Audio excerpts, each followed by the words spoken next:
had the privilege of joining the Secretary and the Joint Chiefs in honoring 50 Gold Star families at the White House as the President, the First Lady, and our nation honored their loved ones' service and sacrifices.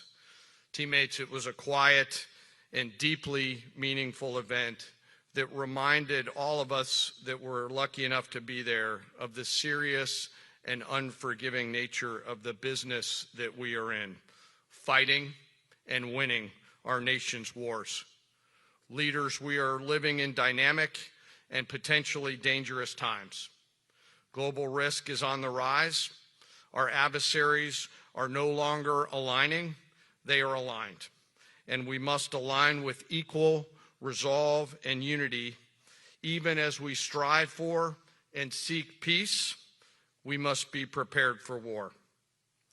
Now, more than ever, it is vital that we hear from our civilian leaders, understand where they're taking the department and the joint force, and today we have the unprecedented opportunity and honor to hear directly from the Secretary of War and our Commander-in-Chief. Together, you and I and our civilian leaders have the honor of leading the finest military in the world, and we must seize every opportunity every day to prepare our joint force for the future. I am deeply humbled to serve with each and every one of you.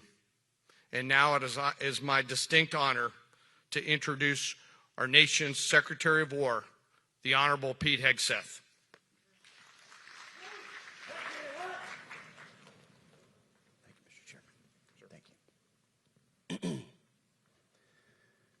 Please take your seats.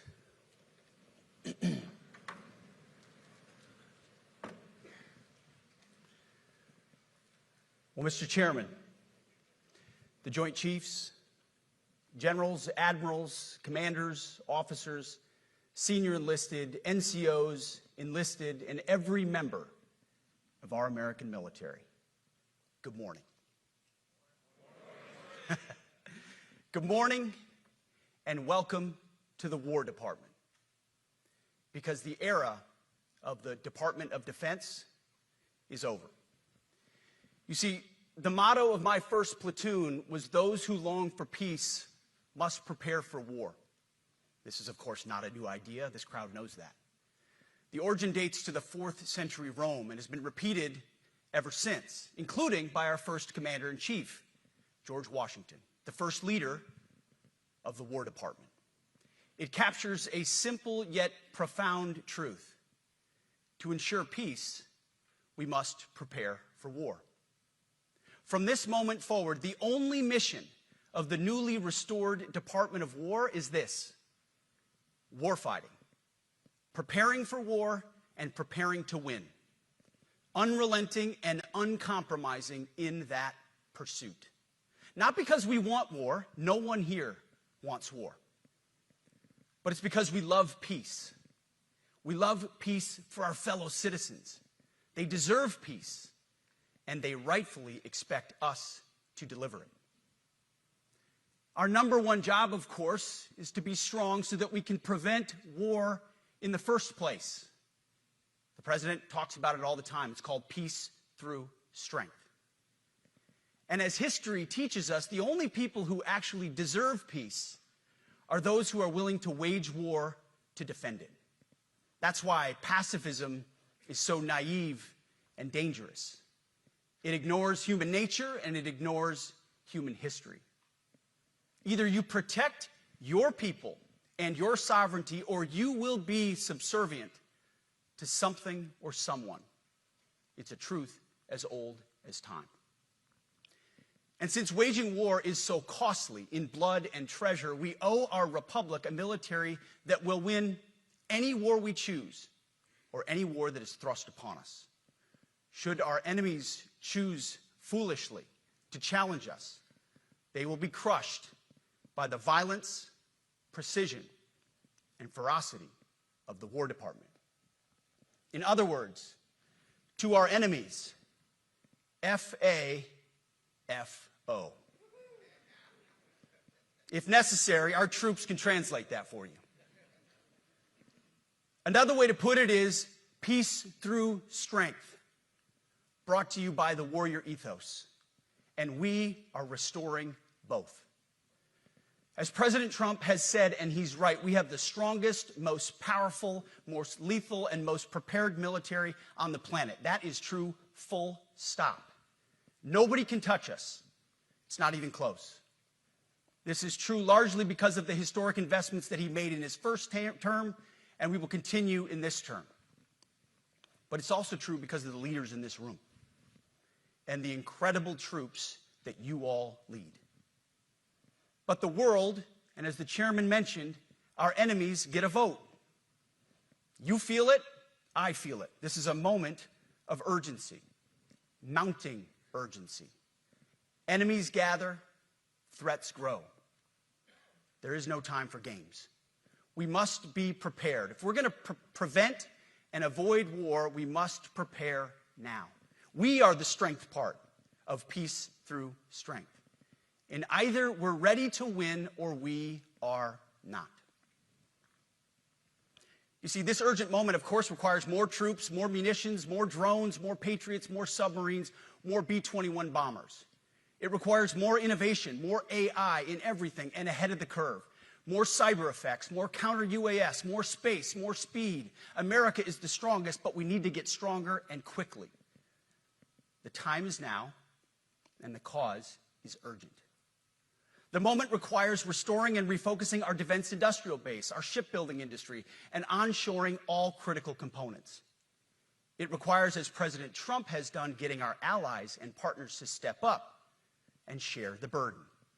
America cannot do everything. The free world requires allies with real hard power, real military leadership, and real military capabilities. The War Department is tackling and prioritizing all of these things. And I'll be giving a speech next month that will showcase the speed, innovation, and generational acquisition reforms we are undertaking urgently. Likewise, the nature of the threats we face in our hemisphere and in deterring China is another speech for another day, coming soon. This speech today, as I drink my coffee, this speech today is about people, and it's about culture. The topic today is about the nature of ourselves. Because no plan, no program, no reform, no formation will ultimately succeed unless we have the right people and the right culture at the War Department. If I've learned one core lesson in my 8 months in this job, it's that personnel is policy. Personnel is policy. The best way to take care of troops is to give them good leaders committed to the warfighting culture of the department. Not perfect leaders, good leaders. Competent, qualified, professional, agile, aggressive, innovative, risk-taking, apolitical, faithful to their oath and to the Constitution. Eugene Sledge, in his World War II memoir, wrote, quote, "War is brutish, inglorious, and a terrible waste. Combat leaves an indelible mark on those who are forced to endure it. The only redeeming factors are my comrades' incredible bravery and their devotion to each other."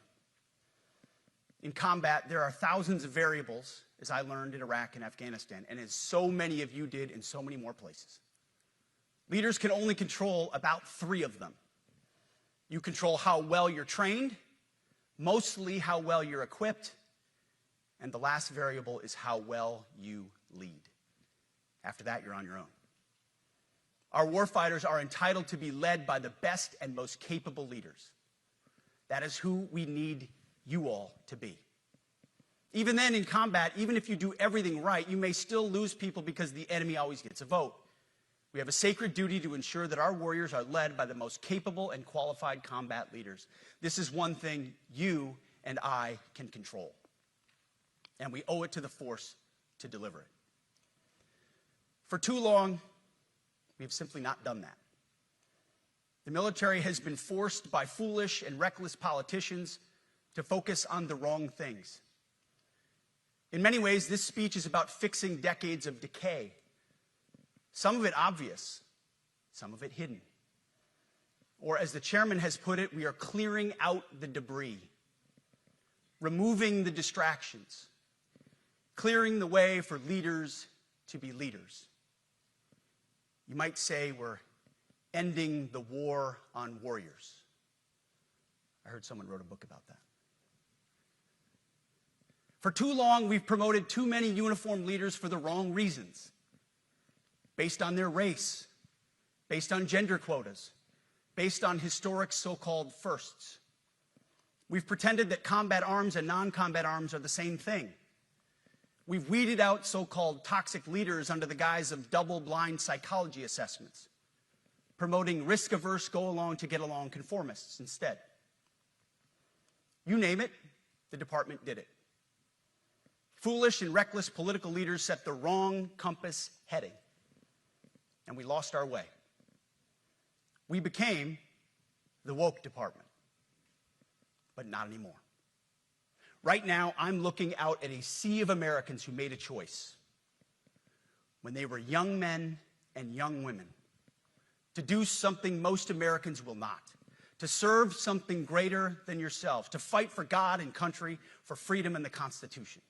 You made a choice to serve when others did not, and I commend you. You are truly the best of America.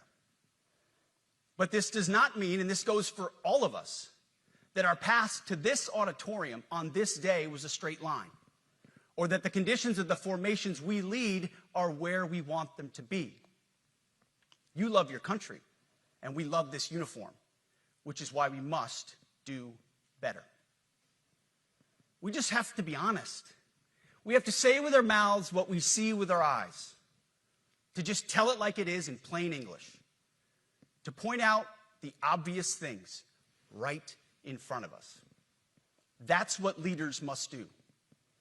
We cannot go another day without directly addressing the plank in our own eye, without addressing the problems in our own commands and in our own formations.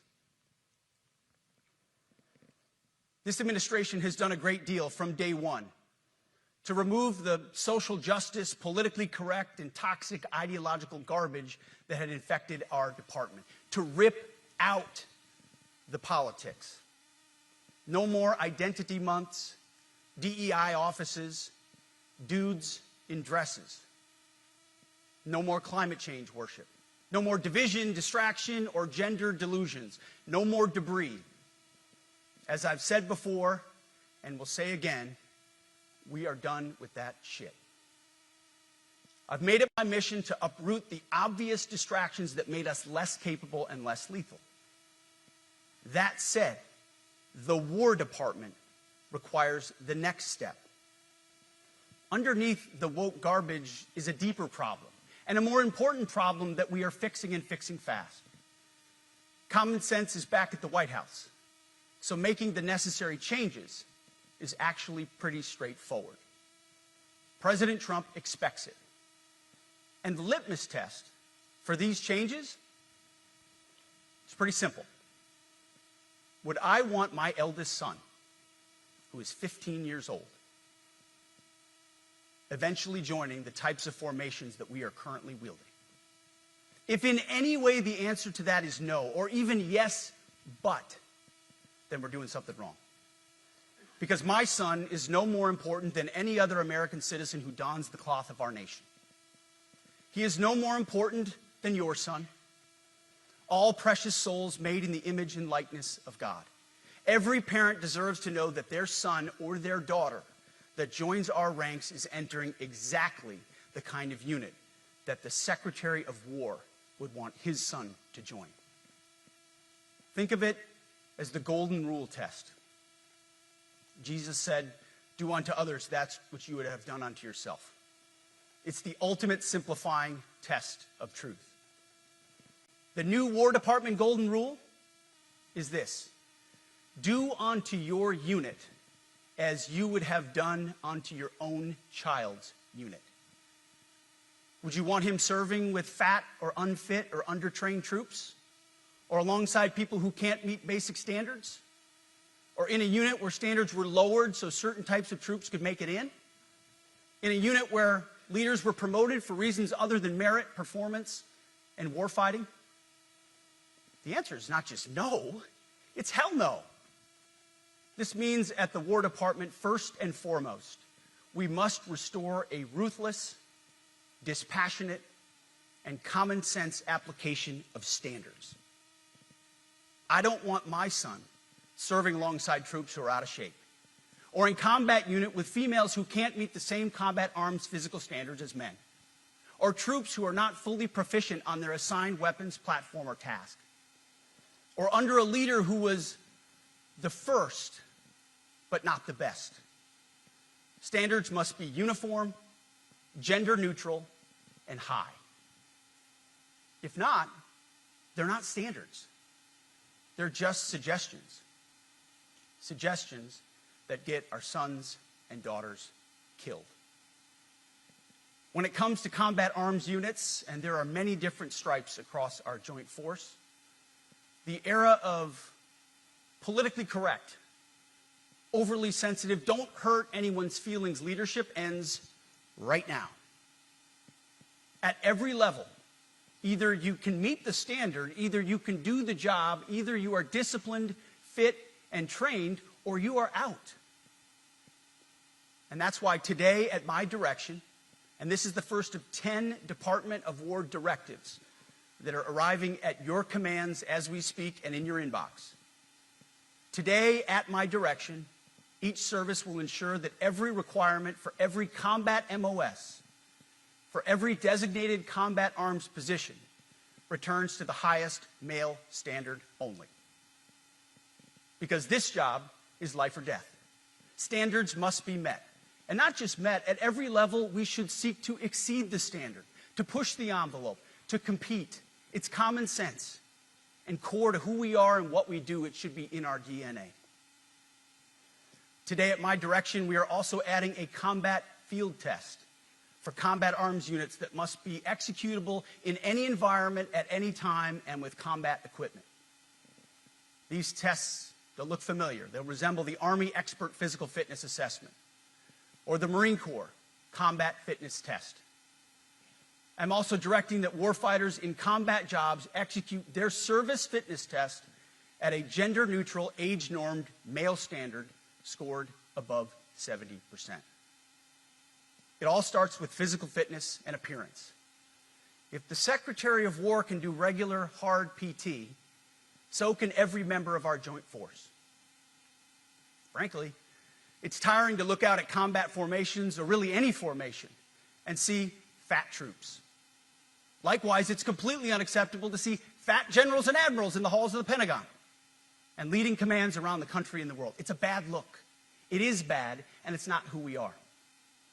So whether you're an airborne ranger or a chairborne ranger, a brand new private or a 4-star general, you need to meet the height and weight standards and pass your PT test. And as the chairman said, yes, there is no PT test. But today, at my direction, every member of the joint force at every rank is required to take a PT test twice a year, as well as meet height and weight requirements twice a year, every year of service. Also today, at my direction, every warrior across our joint force is required to do PT every duty day. Should be common sense. I mean, most units do that already, but we're codifying it. And we're not talking like hot yoga and stretching. Real hard PT, either as a unit or as an individual. At every level, from the Joint Chiefs to everyone in this room to the youngest private, leaders set the standard. And so many of you do this already. Active, Guard, and Reserve. This also means grooming standards. No more beards, long hair, superficial individual expression. We're going to cut our hair, shave our beards, and adhere to standards. Because it's like the broken windows theory of policing. It's like when you let the small stuff go, the big stuff eventually goes. So you have to address the small stuff. This is on duty, in the field, and in the rear. If you want a beard, you can join Special Forces.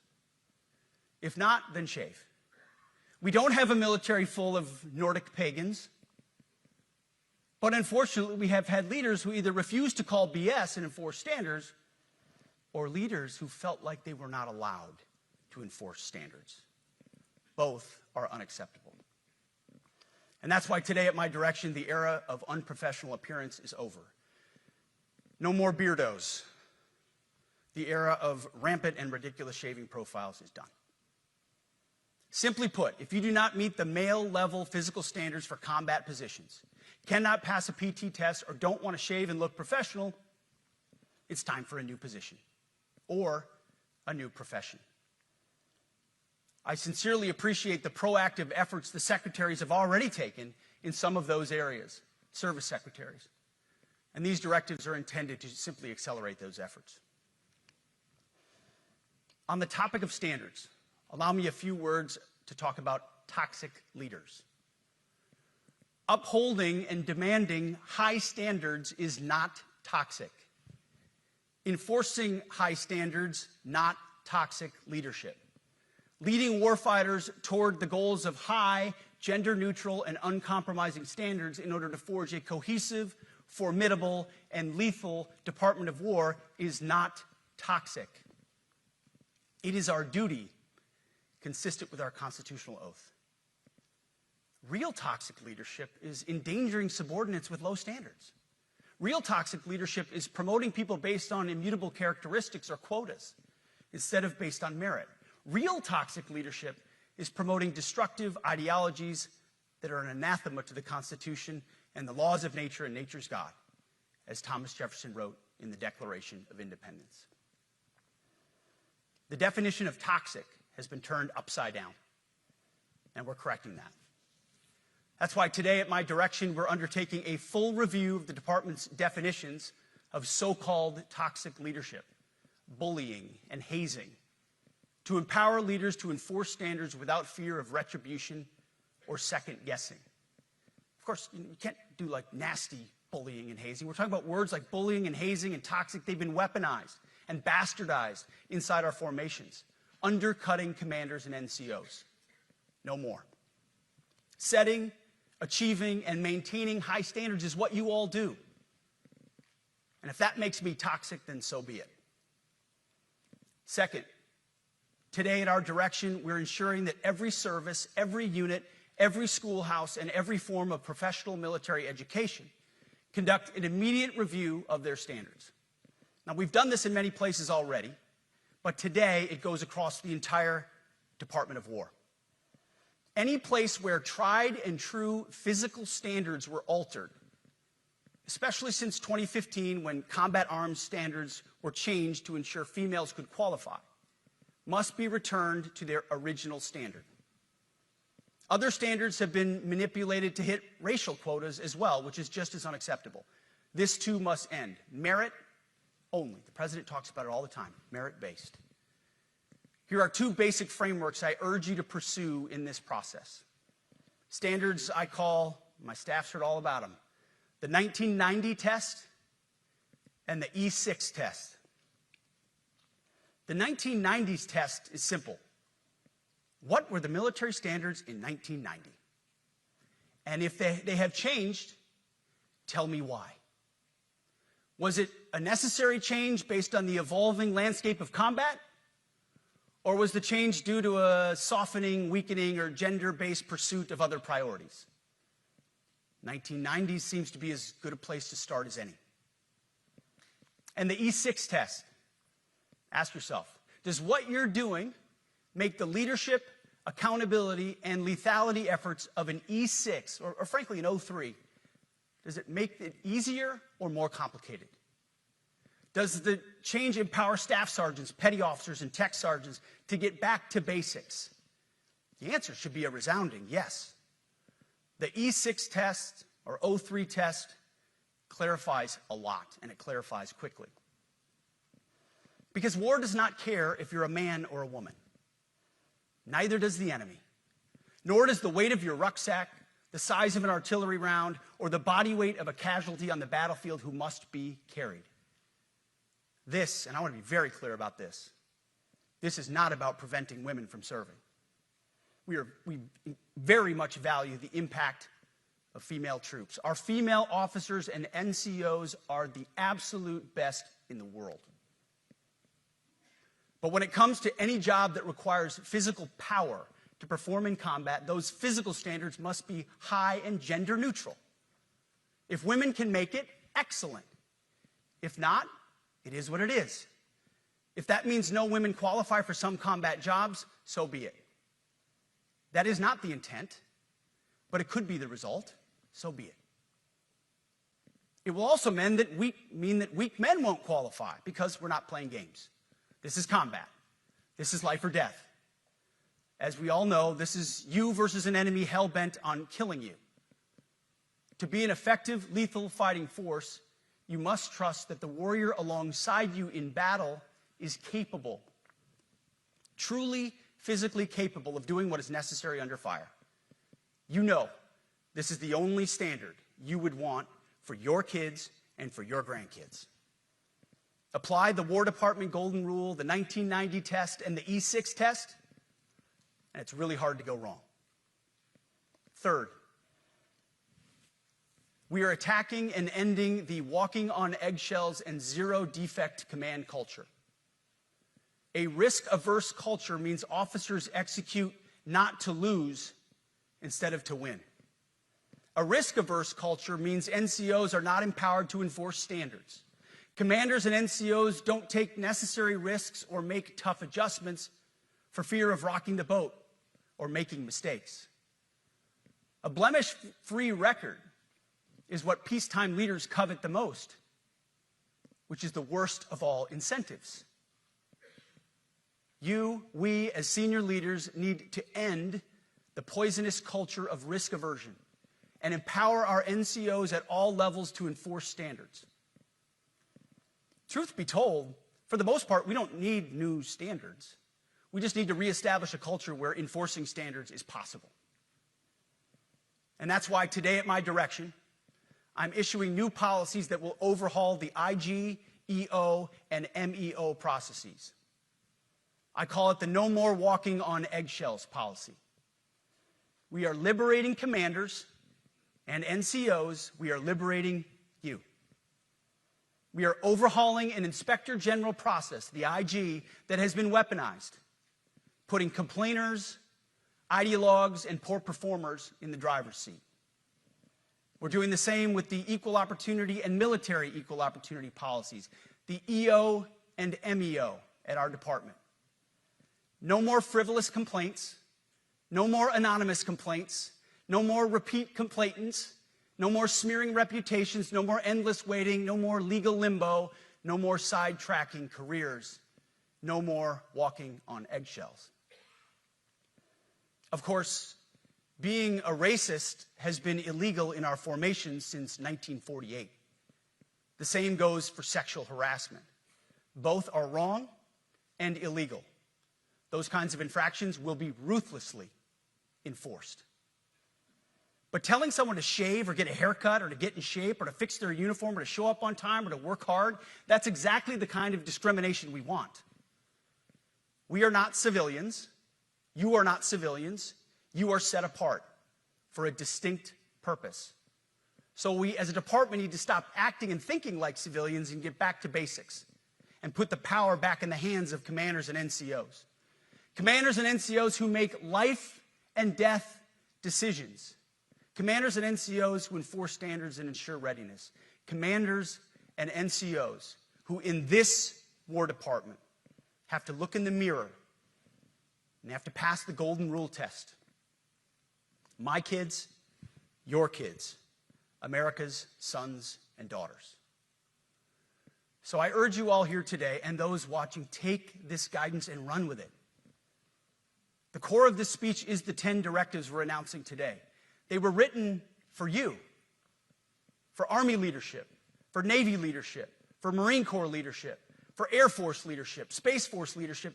These directives are designed to take the monkey off your back and put you, the leadership, back in the driver's seat. Move out with urgency because we have your back. I have your back.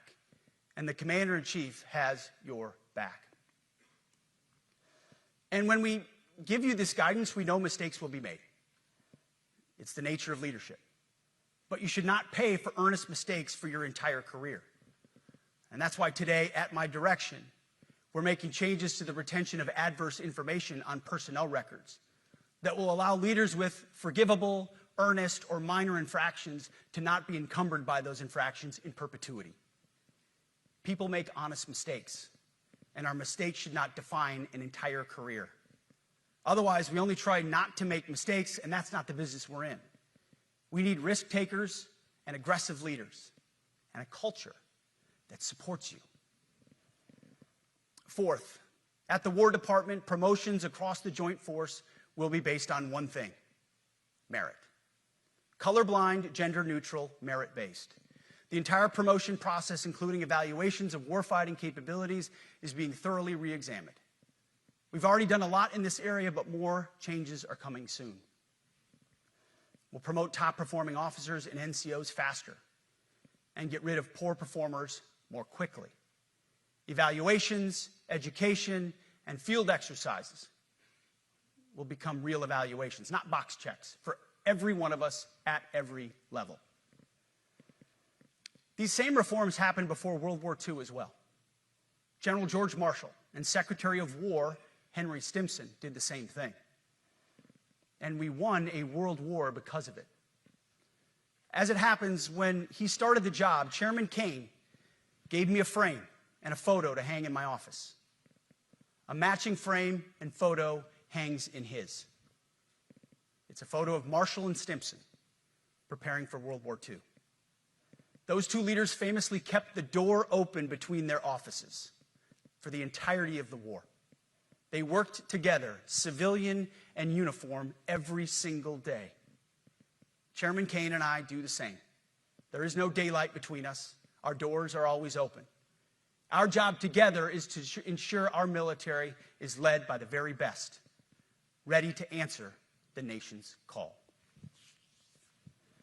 Fifth, as you have seen, and the media has obsessed over, I have fired a number of senior officers since taking over. The previous chairman, other members of the Joint Chiefs, combatant commanders, and other commanders. The rationale for me has been straightforward. It's nearly impossible to change a culture with the same people who helped create or even benefited from that culture, even if that culture was created by a previous president and previous secretary. My approach has been simple. When in doubt, assess the situation, follow your gut, and if it's the best for the military, make a change. We all serve at the pleasure of the president every single day. But in many ways, it's not their fault. It's not your fault. As foolish and reckless as the woke department was, those officers were following elected political leadership. An entire generation of generals and admirals were told that they must parrot the insane fallacy that, quote, our diversity is our strength. Of course, we know our unity is our strength. They had to put out dizzying DEI and LGBTQI+ statements. They were told females and males are the same thing, or that males who think they're females is totally normal. They were told that we need a green fleet and electric tanks. They were told to kick out Americans who refuse an emergency vaccine.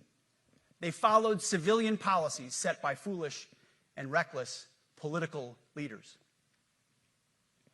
Our job, my job, has been to determine which leaders simply did what they must to answer the prerogatives of civilian leadership, and which leaders are truly invested in the woke department, and therefore incapable of embracing the War Department and executing new lawful orders. That's it. It's that simple. So for the past 8 months, we've gotten a good look under the hood of our officer corps. We've done our best to thoroughly assess the human terrain. We've had to make trade-offs and some difficult decisions. It's more of an art than a science. We have been and will continue to be judicious, but also expeditious. The new compass heading is clear. Out with the Shirellis, the Mackenzies, and the Millies, and in with the Stockdales, the Schwarzkopfs, and the Pattons. More leadership changes will be made, of that I'm certain. Not because we want to, but because we must. Once again, this is life and death. The sooner we have the right people, the sooner we can advance the right policies. Personnel is policy. But I look out at this group, and I see great Americans. Leaders who have given decades to our great republic, at great sacrifice to yourselves and to your families. But if the words I'm speaking today are making your heart sink, then you should do the honorable thing and resign. We would thank you for your service. But I suspect, I know, the overwhelming majority of you feel the opposite. These words make your hearts full. You love the War Department because you love what you do, the profession of arms. You are hereby liberated to be an apolitical, hard-charging, no-nonsense, constitutional leader that you joined the military to be. We need you locked in on the M, not the D, the E, or the I, not the DEI or the DIE of dime. By that I mean the M, military, of the instruments of national power. We have entire departments across the government dedicated to diplomatic, informational, and economic lines of effort. We do the M. Nobody else does. And our GOFOs need to master it in every domain and every scenario. No more distractions, no more political ideologies, no more debris. Now, of course, we're going to disagree at times. We would not be Americans if we didn't. Being a leader in a large organization like ours means having frank conversations and differences of opinion. You will win some arguments, and you will lose some arguments. But when civilian leaders issue lawful orders, we execute. We are professionals in the profession of arms. Our entire constitutional system is predicated upon this understanding. Now, it seems like a small thing, but it's not. This includes as well the behavior of our troops online. To that end, I want to thank and recognize the services for their new proactive social media policies. Use them. Anonymous, online, or keyboard complaining is not worthy of a warrior. It's cowardice masquerading as conscience. Anonymous, unit-level social media pages that trash commanders, demoralize troops, and undermine unit cohesion must not be tolerated. Again, O3s, E6s. Sixth, we must train and we must maintain. Any moment that we are not training on our mission or maintaining our equipment is a moment we are less prepared for preventing or winning the next war.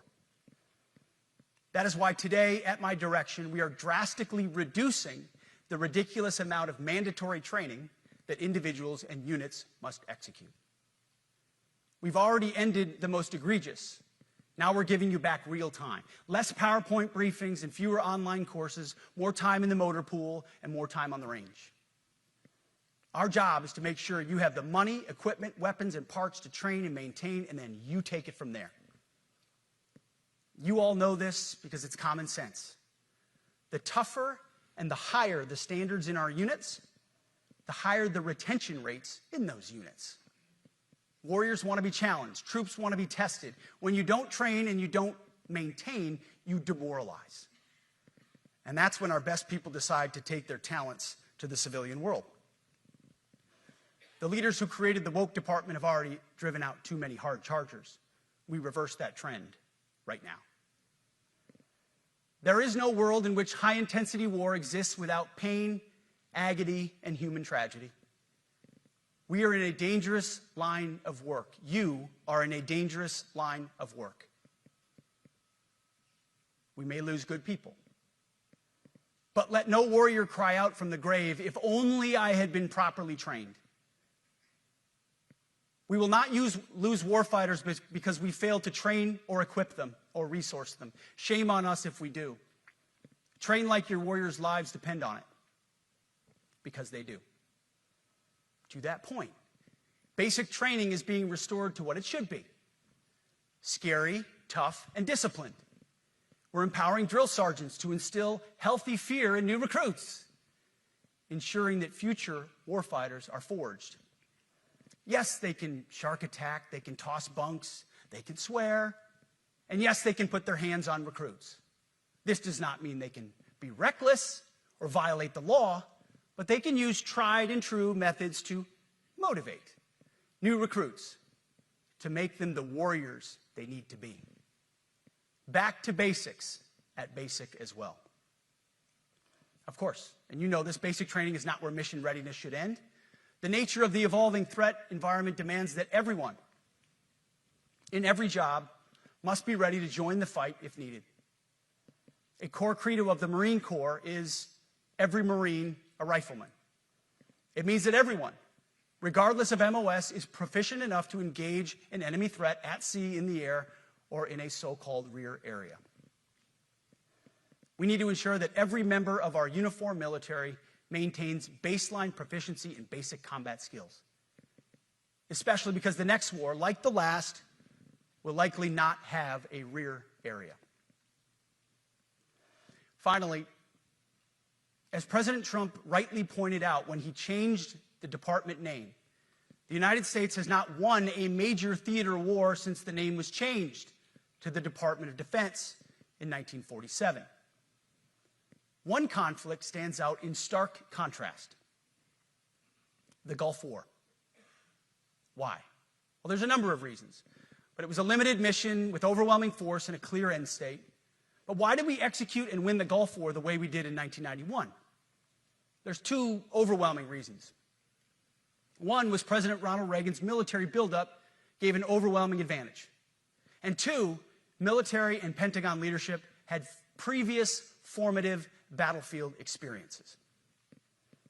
The men who led this department during the Gulf War were mostly combat veterans of the Vietnam War. They said never again to mission creep or nebulous end states. The same holds true today.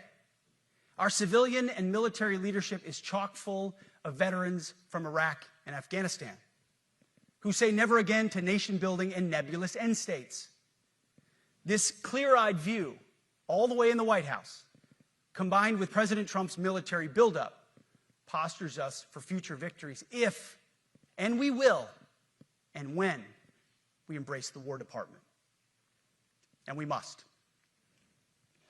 We are preparing every day. We have to be prepared for war, not for defense. We're training warriors, not defenders. We fight wars to win, not to defend. Defense is something you do all the time. It's inherently reactionary and can lead to overuse, overreach, and mission creep. War is something you do sparingly, on our own terms, and with clear aims. We fight to win. We unleash overwhelming and punishing violence on the enemy. We also don't fight with stupid rules of engagement. We untie the hands of our warfighters to intimidate, demoralize, hunt, and kill the enemies of our country. No more politically correct and overbearing rules of engagement. Just common sense, maximum lethality, and authority for warfighters. That's all I ever wanted as a platoon leader. And it's all my E6 squad leaders ever wanted, back to that E6 rule. We let our leaders fight their formations, and then we have their back. It's very simple, yet incredibly powerful. A few months ago, I was at the White House when President Trump announced his Liberation Day for America's trade policy. It was a landmark day. Well, today is another Liberation Day. The liberation of America's warriors, in name, in deed, and in authorities. You kill people and break things for a living. You are not politically correct and don't necessarily belong always in polite society. We are not an army of one. We are a joint force of millions of selfless Americans. We are warriors. We are purpose-built, not for fair weather, blue skies, or calm seas. We were built to load up in the back of helicopters, 5 tons, or Zodiacs in the dead of night, in fair weather or foul, to go to dangerous places, to find those who would do our nation harm, and deliver justice on behalf of the American people in close and brutal combat if necessary. You are different. We fight not because we hate what's in front of us. We fight because we love what's behind us. You see, the Ivy League faculty lounges will never understand us, and that's okay, because they could never do what you do. The media will mischaracterize us, and that's okay, because deep down they know the reason they can do what they do is you. In this profession, you feel comfortable inside the violence so that our citizens can live peacefully. Lethality is our calling card, and victory our only acceptable end state. In closing, a few weeks ago, at our monthly Pentagon Christian prayer service, I recited a commander's prayer. It's a simple yet meaningful prayer for wisdom for commanders and leaders. I encourage you to look it up if you've never seen it. But the prayer, it ends like this.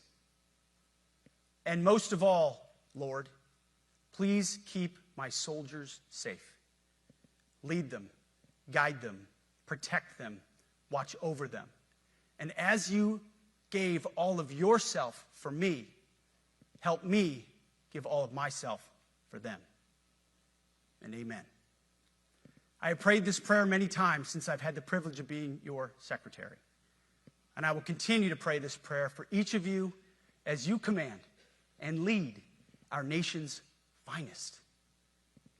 Go forth and do good things, hard things.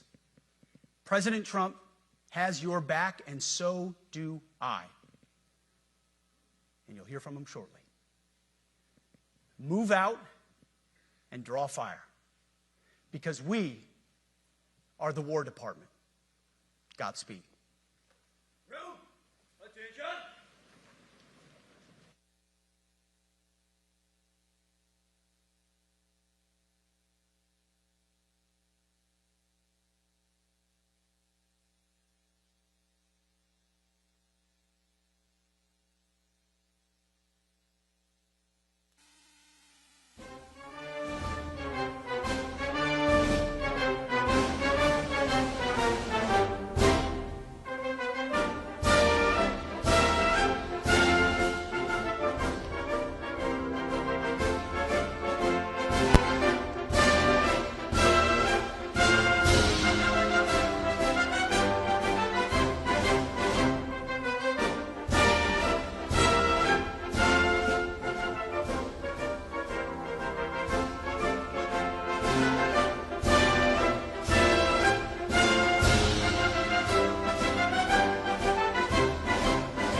Ladies and gentlemen, the Secretary of War.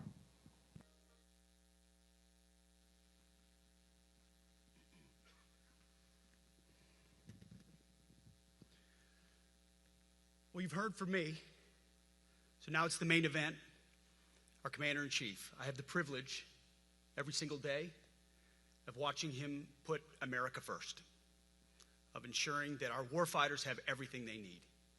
His compass is clear. He's easy to follow because you know he has our back.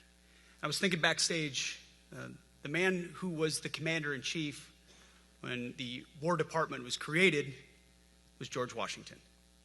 The man who was president when the War Department was reestablished is President Trump. And when he found out about this gathering of senior leaders, he said, I would be honored to come in order to address and thank the incredible Americans who defend our nation. He has a heart full of gratitude and love for what you do, and we get a chance to see it every day. And I'm honored that this morning you all firsthand get to see it as well. So ladies and gentlemen, join me in welcoming the 45th and 47th President of the United States, our Commander-in-Chief, Donald J. Trump.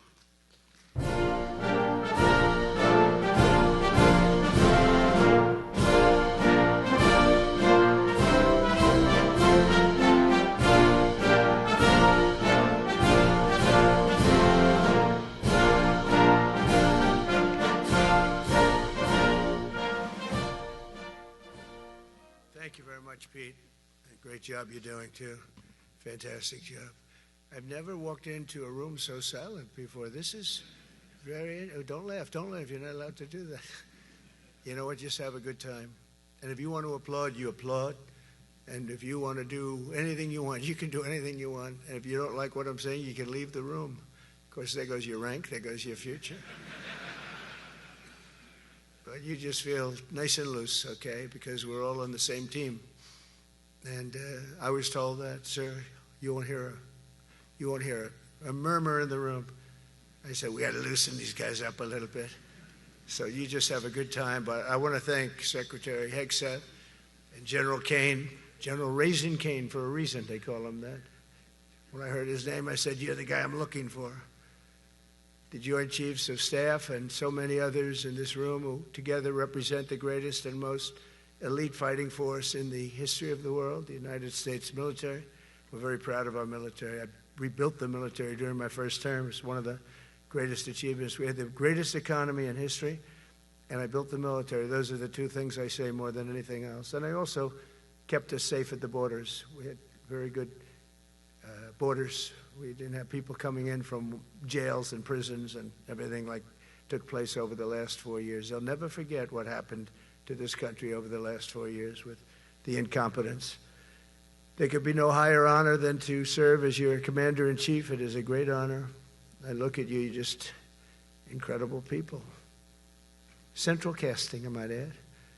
To each and every one of you, I thank you for your unwavering devotion to the armed forces and to the country that we've all sworn a sacred oath to defend. We all have that oath, every one of us. I'm thrilled to be here this morning to address the senior leadership of what is once again known around the world as the Department of War. I know Pete spoke about it. He gave a great speech, I thought. Great speech. I don't want him to get so good. I hate that. You know? No, I hate it. I almost fired him. I said, you can't, I don't want to go on after that. No, he gave a great speech, but he talked about Department of War. We were sitting there. I said, didn't it used to be called the Department of War? And he goes, yes, sir. They changed it like in the early 50s. So we won the First World War. We won the Second World War. We won everything in between and everything before that. We only won. And then we went, in a way, woke. That was probably the first sign of wokeness. And we changed it to defense instead of war. And I said, what do you think? How do you think if we changed it back? Would that be a nice idea? And Pete loved it immediately. Some people thought about it. You know, they gave it a little thought. But in the end, we did it. And I have to be honest, it's so popular. I thought it would be met with fury on the left. But they're sort of giving up, I must be honest with you. they've had it. They've had it with Trump. They've been after me for so many years now. Here we are. Here we are. Come to the White House anytime you'd like. No, they've given up. They're bad, a lot of bad people. But all over, that's been so popular. It's been very popular. I really thought that we were going to have to sort of fight it through. There's been no fight. There's been no fight. Like what I called the Gulf of America, the Gulf of America, because to me it was always the Gulf of America. I could never understand. We have 92% of the frontage. And for years, actually 350 years, they were there before us. It was called the Gulf of Mexico. I just had this idea. I'm looking at a map. I'm saying, we have most of the frontage. Why is it Gulf of Mexico? Why isn't it the Gulf of America? And I made the change, and it went smoothly. I mean, we had a couple of fake news outlets that refused to make the change. And then one of them, AP, took us to court, and we won. And the judge, who was a somewhat liberal judge, said, the name is the Gulf of America, because AP refused to call it the Gulf of America. They wrote, they're not a good outfit, by the way. They call it the Gulf of Mexico. I said, no, the Gulf of America is the name. And the judge actually said that, in fact, you can't even go into the room because what you're doing is not appropriate. The name is the Gulf of America. Google Maps changed the name. Everybody did, but AP wouldn't, and then we won in court. How about that? Isn't that so cool? The Secretary Hegseth beautifully described the name change reflects far more than the shift in branding. It's really a historic reassertion of our purpose and our identity and our pride. That's when we go with the word war. And you know, we want war because we want to have no wars, but you have to be there, and you know, sometimes you have to do it. I have settled so many wars since we're here. We're here almost 9 months, and I've settled 7, and yesterday we might have settled the biggest of them all, although I don't know. Pakistan, India was very big. Both nuclear powers, I settled that. But yesterday could be the settlement in the Middle East. That hasn't happened for 3,000 years. I said, how long have you been fighting? 3,000 years, sir. That's a long time. But we got it, I think, settled. We'll see. Hamas has to agree. And if they don't, it's going to be very tough on them, but it is what it is. But all of the Arab nations, Muslim nations have agreed.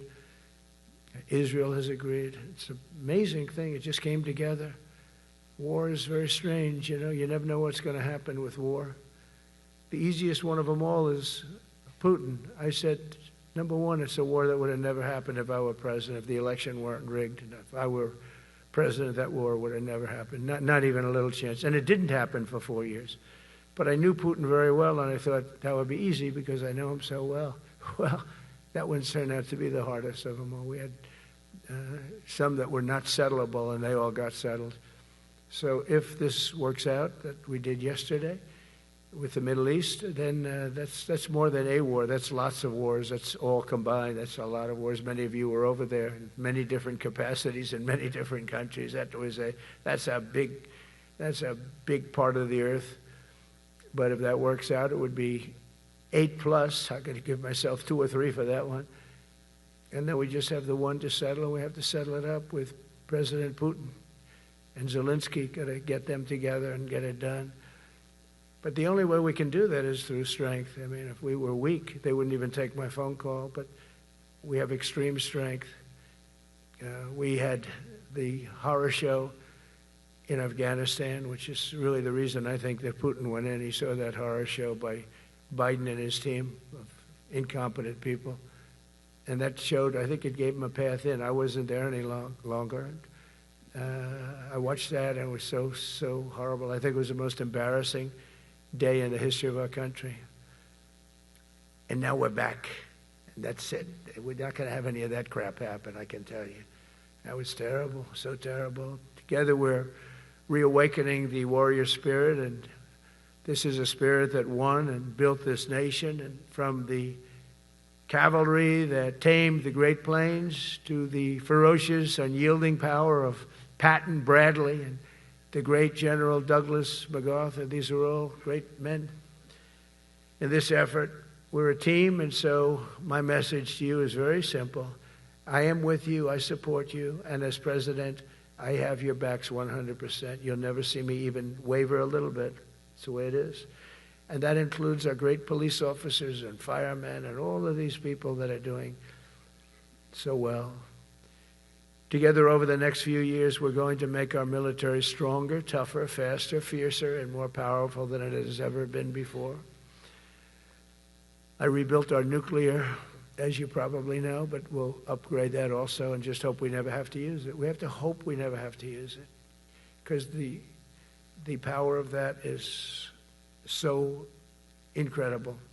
I see things, I don't think they'd show it to you. I really wouldn't want them to show it to you. But when you see the result of what's left, you never want to use that. Never, never, ever. We were a little bit threatened by Russia recently, and I sent a submarine, nuclear submarine, the most lethal weapon ever made. Number one, you can't detect it. There's no way. We're 25 years ahead of Russia and China in submarines. Russia's actually second in submarines. China's third, but they're coming up. They're coming up. They're way lower in nuclear too, but in 5 years they'll be equal. They're coming up. And you don't have to be that good with nuclear. You could have 1/20th what you have now and still do the damage that would be, that'd be so horrendous. But I announced that, based on his mention of nuclear, and it was really a stupid person that works for him mentioned the word nuclear, I moved a submarine or two, I won't say about the two, over to the coast of Russia, just to be careful, because we can't let people throw around that word. I call it the N-word. There are two N-words, and you can't use either of them. You can't use either of them. And frankly, if it does get to use, we have more than anybody else. We have better, we have newer, but it's something we don't ever want to even have to think about. But when somebody mentions it, that submarine started immediately thereafter. And it's just lurking, but I'm sure we're not going to have to use it. But it's an amazing, it's undetectable, totally. Ours is, theirs isn't. Theirs are totally detectable. We can detect them easily. We go right to the spot. But we have genius apparatus that doesn't allow detection. It doesn't allow detection at all by anybody above water or below water. It's incredible. We're way ahead of everybody in that and other things. As a result of the exciting renewal of the spirit of our armed forces, and that's what it is. It's really reaching that spirit, unprecedented heights. Over the past 8 months, new enlistments, I'm so proud of this, have surged to record highs, the highest we've ever had. And we used to have recruiting shortages. If you remember, about a year and a half ago, I was at the beginning stage of a campaign, and things came out that you couldn't get people to join the armed forces. And by the way, the police also. Fire department. I always put the fire department in because they're great. They're great. And I got 95% of their vote, too. That helps. When you get 95% of their vote, you always have to mention them. But they're great. And they're brave in our inner cities, which we're going to be talking about, because it's a big part of war now. It's a big part of war. But the firemen go up in ladders, and you have people shooting at them while they're up in ladders. I don't even know if anybody heard that.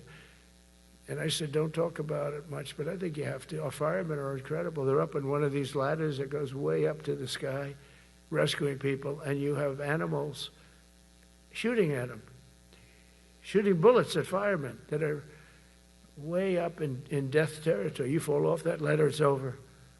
It's over. They don't even have to inspect you when you hit the ground. And you have people shooting bullets at them in some of these inner cities. We're not going to let that happen. So I always mention the firemen because that's actually a big problem we have. They are unbelievable. Like you, they're unbelievable people.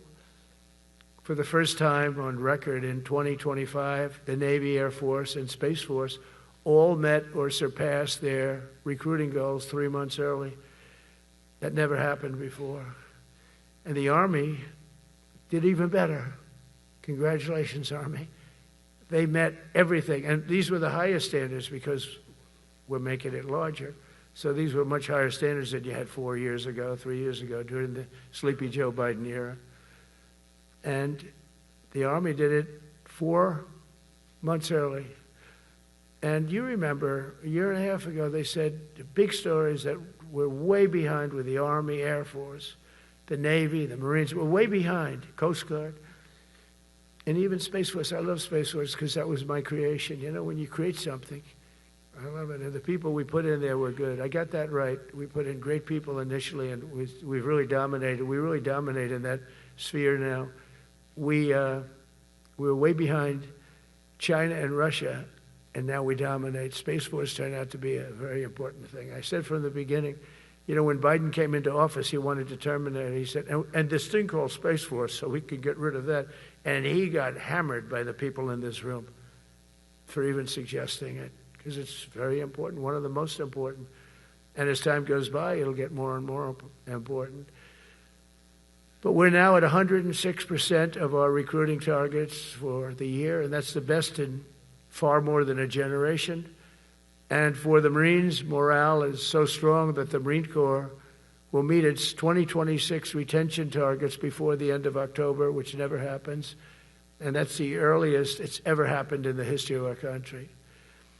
And it makes you feel good, you know. I felt guilty. I'd go make a speech in front of never people like you. You are the leaders. But people, soldiers. And I felt embarrassed because there'd be stories about, you know, we couldn't fill up our Army, Navy, Air Force. We couldn't fill them up. And it was headlines. It was during Biden's 4 years. The auto pen. I call him the auto pen. It's, how would you like to have your thing signed by an auto pen? You know, when I have a general and I have to sign for a general because we have beautiful paper, the gorgeous paper, I said throw a little more gold on it. They deserve it. I want the A paper, not the D paper. We used to sign a piece of garbage. I said, this man's going to be a general, right? Yeah. I don't want to use this. I want to use the big, beautiful, firm paper. I want to use the real gold writing when you talk about the position, and they're beautiful. And but how would you like to have that where some kid sitting in the back office is having it signed with an auto pen? I thought about it, and I thought about you people first, admirals, generals. I said, somebody works his whole life. He gets into maybe the academies or wherever, but however you got there, and you go through years of work, and now you become an admiral or a general or whatever. And when you do, the President of the United States signs your commission, as you know, and that commission is beautifully displayed. And I sign it. Actually, I love my signature. I really do. Everyone loves my signature. But I signed it very proudly, and I always think to myself, how can you have an auto pen sign this? It's just so disrespectful. To me, it's just totally disrespectful. And it turned out that almost everything he did was signed by auto pen, except for when he gave his son, Hunter, pardon. He signed that one. And that's actually the worst signature I've ever seen. That was the bad. The auto pen looks much better. But as leaders, our commitment to every patriot who put on the uniform is to ensure that American military remains the most lethal and dominant on the planet, not merely for a few years, but for the decades and generations to come, for centuries. We must be so strong that no nation will dare challenge us, so powerful that no enemy will dare threaten us, and so capable that no adversary can even think about beating us. And we've had it recently. I had India and Pakistan were going at it, and I called them both. And in this case, I used trade. I'm not going to trade with you. Used to two nuclear nations, big nuclear.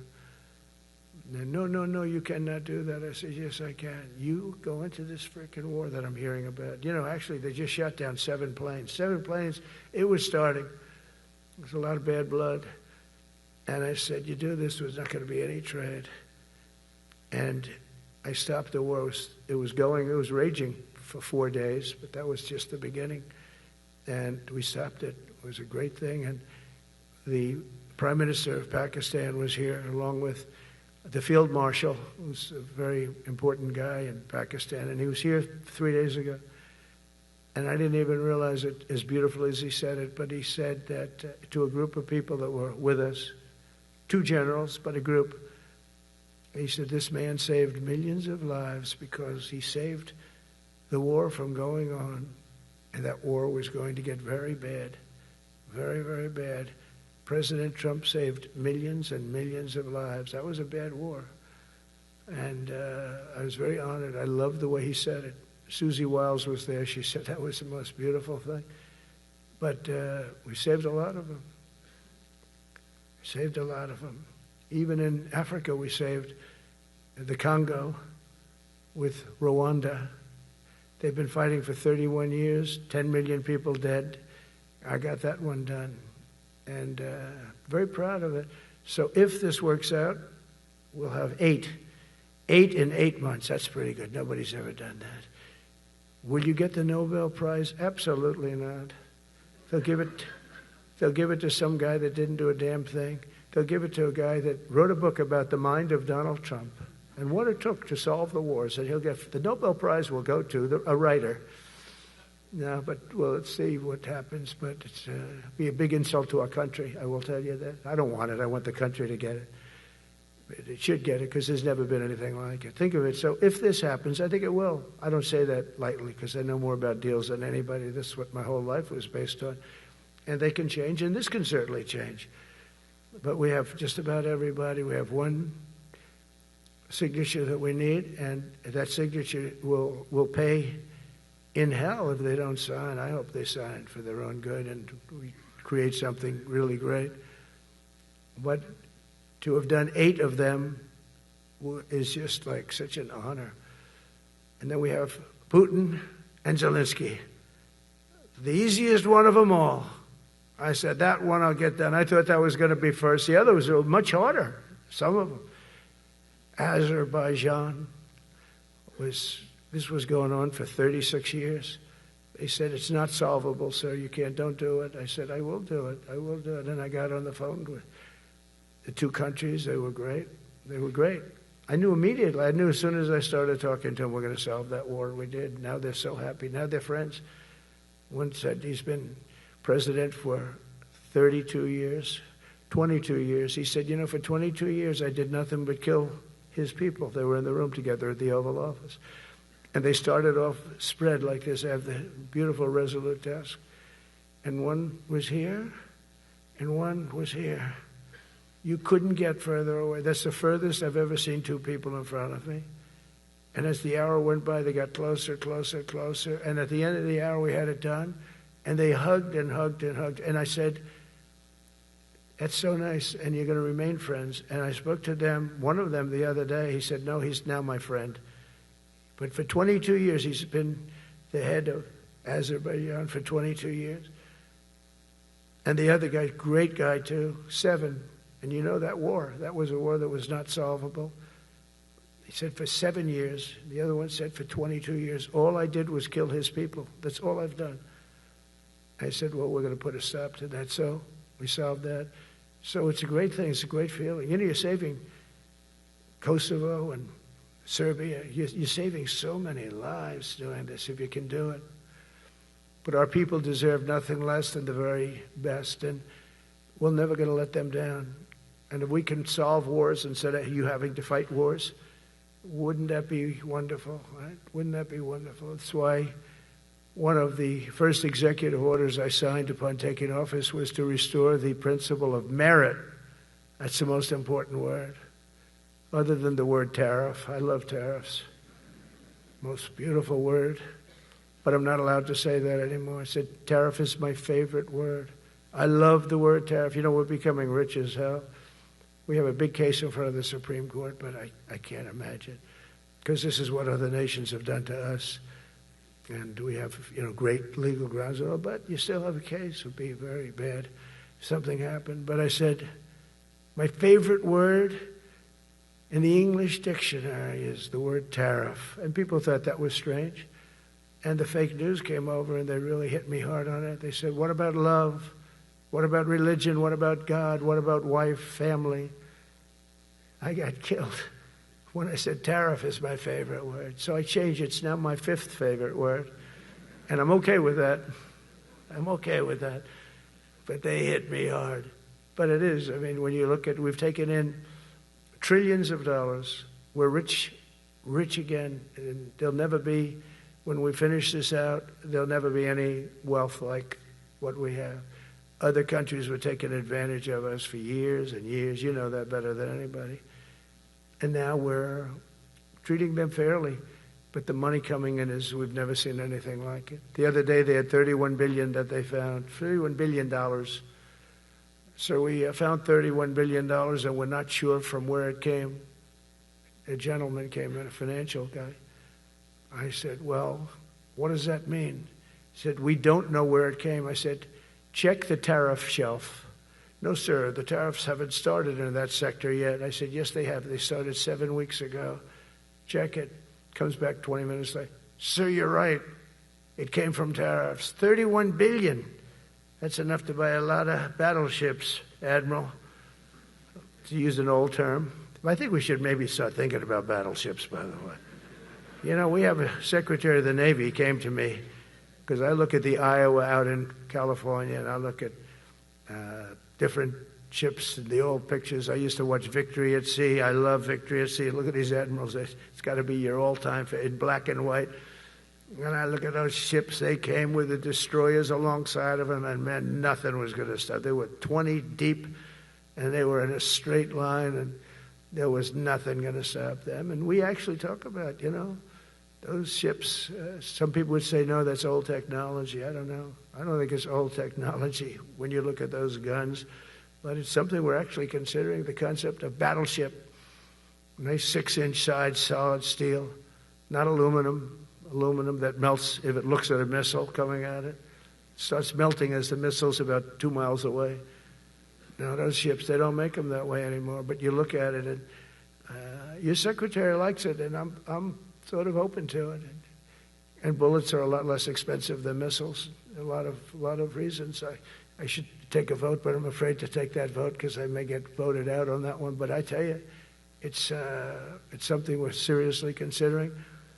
There were powers. There were big powers. They were just about as mean and scary as you could be. And so we're looking at that. One of the biggest cases that we won was the decision of the United States Supreme Court to allow us to proceed on the word merit. Merit. So those two words are right up there. So this is, I would say, the opposite if you ask for a definition. The opposite of political correctness. We went through political correct where you had to have people that were totally unfit to be doing what you're doing for many reasons. I won't get into them. But for many reasons, they were unfit. Now, it's all based on merit. That was such an unbelievable decision. I didn't expect we were going to win that one. We went in. We said we needed it. We went in for colleges, you know, where kids with a C average are getting into the best colleges, and the kids with A averages won't get in. And kids with the highest boards and the highest marks and the best marks couldn't get into the best schools. And people that had not good boards and not very good marks, I mean, okay, but nothing special, they were getting into our best colleges. I said, this is just crazy. You can't run a country like this. And it was lingering for years, and it got to the Supreme Court, and we won that decision. Merit, everything's based on merit. You're all based on merit. We're not going to have somebody taking your place for political reasons because they are politically correct, and you're not. We take the people that are going to do the best job. That's all. It's very simple. And that's the way our country was built. We were built on merit. We got away from it for a long time. And everyone understands it. And it was done. It was approved. I give great credit to the Supreme Court because I thought they had tremendous courage. I didn't think they'd do that. That was tremendous. I give them maybe for that decision almost more than anything because it's a hard decision to make. It's really hard. The apparatus of our country was not set up for merit. It was set up for political correctness. And you can never be great if you're going to do that. And we're going to be greater than we ever were before. We're bringing back a focus on fitness, ability, character, and strength. And that's because the purposes of American military is not to protect anyone's feelings. It's to protect our republic, and it's the republic that we dearly love. It's to protect our country. We will not be politically correct when it comes to defending American freedom, and we will be a fighting and winning machine. We want to fight, we want to win, and we want to fight as little as possible. You have to count on people like me to keep you out of wars, because we don't want to go into wars. Many of the wars that I just told you about, we could have entered those wars and settled them in a different way, lose a lot of our troops. And we could have settled them, I guess, differently. Maybe not, actually. Actually, you might not have been able to settle them. We just would have been in the middle of a lot of firepower. But when we do need it, you're going to be so ready. And you know it. But very importantly, with that goal in mind, I've committed to spending over $1 trillion on our military in 2026, and that's the most in the history of our country. $1 trillion. That's a lot of money. I hope you like that. Ma'ams and sirs, I hope you like it. That's a hell of a lot of money. We have the best of everything. Every branch is seeing major investments, and as I announced in the Oval Office in March, we are rapidly moving forward with the first ever 6th generation fighter jet. I didn't name it. I did not name it. Boeing came in and they said, "Sir, this is our submittal. It's the greatest fighting jet ever done." And you know, they're testing all these planes, all the companies are testing, and this one tested like through the roof. And they said, "We'd like to name it the F-47. I said, "All right, let me think about it." Then after thinking for about 2 seconds, I said, "Okay." You know what that means, 47. I'm 47. So I'm 45, 46, and 47, yeah, if you think about it. I just don't want the credit for 46.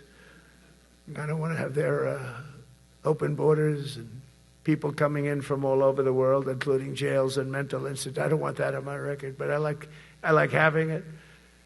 We're investing tens of billions of dollars in modernizing our nuclear deterrence capabilities like never before. And we've begun construction on what we call the Golden Dome missile defense shield. It'll be the most sophisticated in the world. You watched it do well until they had some problems at the end with a little bit of a lack of ammunition, defensive ammunition, but they've got that taken care of. But I tell you, it's what we're doing is so good, and we deserve it. You know, we help other countries with it. We don't have it ourselves. And Canada called me a couple of weeks ago. They want to be part of it. To which I said, "Well, why don't you just join our country? You become 51, become the 51st state, and you get it for free." So I don't know if that made a big impact, but it does make a lot of sense. It actually makes, because they're having a hard time up there in Canada now, because as you know, with tariffs, everyone's coming into our country. We have more investment than we've ever had before, $17 trillion coming in. As an example, in 4 years, Biden didn't have $1 trillion. We have $17 trillion more than that in 8 months coming in. And they're coming in from Canada, Mexico, from Europe, from all over. AI, auto plants. Everybody's coming back to the United States. Under my budget, we will be expanding the U.S. Navy by at least 19 ships next year, including submarines, destroyers, assault ships, and more. And it's going to be much more than that as we go along, because we basically don't build ships anymore. We do build submarines, but we don't build ships. Do you know in the Second World War, they were freighters and different types, but we were doing a ship a day, and now we don't do ships. And I'm not a fan of some of the ships you do. I'm a very aesthetic person, and I don't like some of the ships you're doing aesthetically. They say, "Oh, it's stealth." I said, "That's not stealth. An ugly ship is not necessary in order to say you're stealth."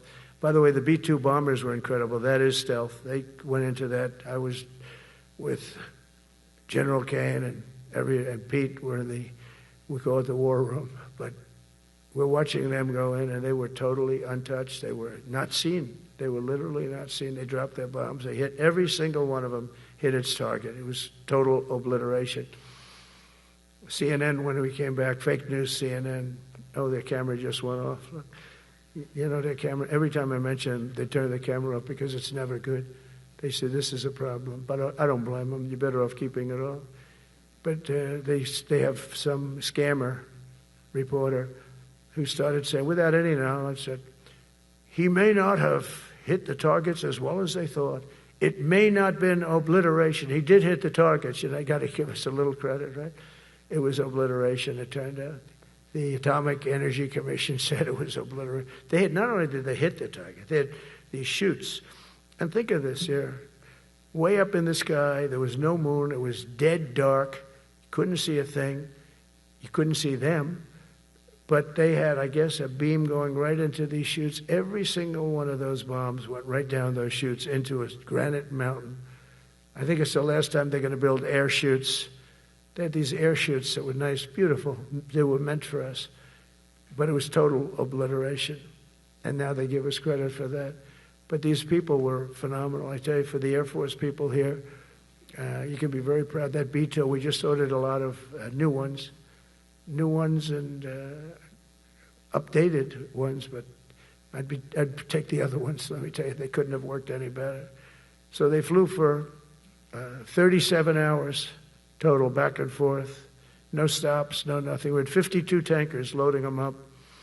And that's a job I wouldn't necessarily want too much, flying a tanker, loaded up with hundreds of thousands of gallons of fuel. I don't know if I'd do that job. I asked the question, what happens if it gets hit? Sir, you don't want to know about that, right? I don't want to know about that. But those guys, they just hear us. They're incredible. I had them all to the Oval Office. We had the B-2 pilots and a lot of the people, even the people that took care of them, the maintenance people, just as important. We had them all to the White House, gave them a big party on the lawn, brought some of them into the Oval Office.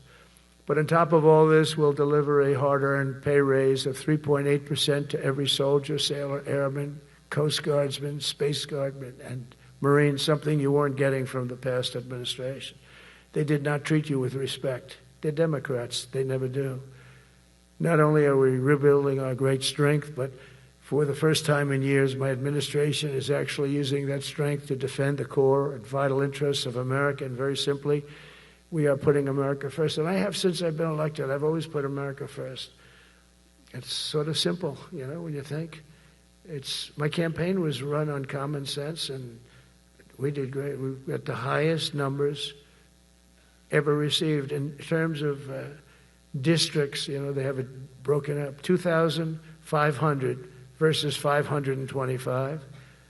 We won every swing state. We won the popular vote. We won everything. We won everything. You have to take a look at the map. It's almost entirely red, except there's a little blue line on each coast, and I think that's going to disappear too. We did really great, and part of it is because of our success with the military, the rebuilding of the military, the vote that I got from the military, and they're vicious people, you know, that we have to fight, just like you have to fight vicious people. Mine are a different kind of vicious, but they spread all these horrible, you know, they made up statements and said what I said about everything, but even about the military. But fortunately, the military didn't believe it. It's hard. You know, they make up a statement and they said, you say it. We had 25 people that said he never said that. 25. We had 25 affidavits. And they said, well, we're going with it anyway. You know, these sleazebags. And it's why the press is really losing all power, because people aren't believing it. We need an honest press. We need borders. We need borders. We need an honest press. We need fair elections. I mean, those three things. And we don't have an honest press. We have a really corrupt press. But we fight through the corrupt press. And the people understand you have to do this stuff a lot. You have to go on television a lot, because you can't get a fair shake if you're going to rely on somebody else. They don't understand. They've destroyed the image of media now is at the lowest point it's ever been. It's lower than Congress. Can you believe that? It's something. But together with many of you in the room, we've brought back the fundamental principle that defending the homeland is the military's first and most important priority. That's what it is. Only in recent decades did politicians somehow come to believe that our job is to police the far reaches of Kenya and Somalia, while America is under invasion from within. We're under invasion from within. no different than a foreign enemy, but more difficult in many ways because they don't wear uniforms. At least when they're wearing a uniform, you can take them out. These people don't have uniforms. But we are under invasion from within. We're stopping it very quickly. After spending trillions of dollars defending the borders of foreign countries, with your help, we're defending the borders of our country from now on. We're not going to let this happen. Biden let people come in from prisons, mental institutions, drug dealers, murderers. You know, we had 11,488 murderers allowed into our country by this guy who had no clue. He had no clue. He shouldn't have been there in the first place, but he had no clue. The people that ran the office, the White House, were people that surrounded him, radical left lunatics that are brilliant people, but dumb as hell when it came to policy and common sense. And they allowed people from all over the world, from the Congo. They opened up prisons in the Congo. They came into our country totally unmatched, unvetted, unchecked.